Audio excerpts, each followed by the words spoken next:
दोस्तों नमस्कार। Dedicated OBC commission गठन में देरी के कारण यूपी में पंचायत चुनाव टले तो सत्ता पक्ष को ऐसे लोगों की नाराजगी झेलनी पड़ सकती है जो बरसों से चुनाव की तैयारी कर रहे हैं। देहात से मिल रही जानकारी के मुताबिक पंचायत चुनाव के संभावित प्रत्याशी पिछले 6 माह से दिन रात एक किए हुए हैं। वे न केवल मतदाताओं को रिझाने के लिए उनके दुख दर्द में शामिल हो रहे हैं बल्कि आवभगत भी पूरी कर रहे हैं। ऐसे में यदि पंचायत चुनाव समय पर नहीं होंगे तो उनकी परेशानी बढ़ जाएगी और जाहिर तौर पर सरकार से नाराजगी स्वाभाविक है। संभावित प्रत्याशी पंचायत चुनाव में देरी के लिए हाई कोर्ट का रुख भी कर सकते हैं। ऐसे में कोर्ट से भी सरकार को नाराजगी ही मिलनी है, क्योंकि सही बात तो यही है कि चुनाव निर्धारित समय के अंदर हों। सियासी जानकारों का कहना है कि सत्ता पर काबिज बीजेपी का ध्यान यूपी असेंबली इलेक्शन 2027 पर है।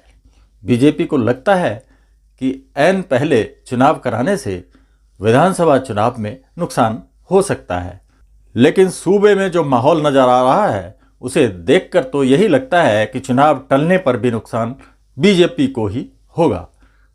हाँ, विधानसभा से ऐन पहले पंचायत चुनाव कराने के जो सियासी नुकसान जानकार मान रहे हैं, विपक्षी पार्टियां उससे जरूर बच जाएंगी। उनके लिए पंचायत चुनाव टलना किसी भी सूरत में घाटे का सौदा नहीं होगा। इस बात को सत्ता पक्ष कितनी गंभीरता से लेता है यह देखने वाली बात होगी। पंचायत चुनाव के लिए आरक्षण तय करने हेतु डेडिकेटेड ओबीसी कमीशन की अधिसूचना कब जारी होगी, इस बात से भी सत्ता पक्ष का रुख साफ हो जाएगा। हालांकि कमीशन को अपनी रिपोर्ट देने के लिए समय की जरूरत होगी। रैपिड सर्वे कर आयोग सरकार को अपनी रिपोर्ट सौंपेगा और उसी के आधार पर शासन आरक्षण पर काम करने के बाद दावे और आपत्तियों पर सुनवाई करेगा और आरक्षण को अंतिम रूप देने का काम करेगा। उसके बाद पंचायत चुनाव के लिए राज्य निर्वाचन आयोग की ओर से कार्यक्रम जारी किया जाएगा।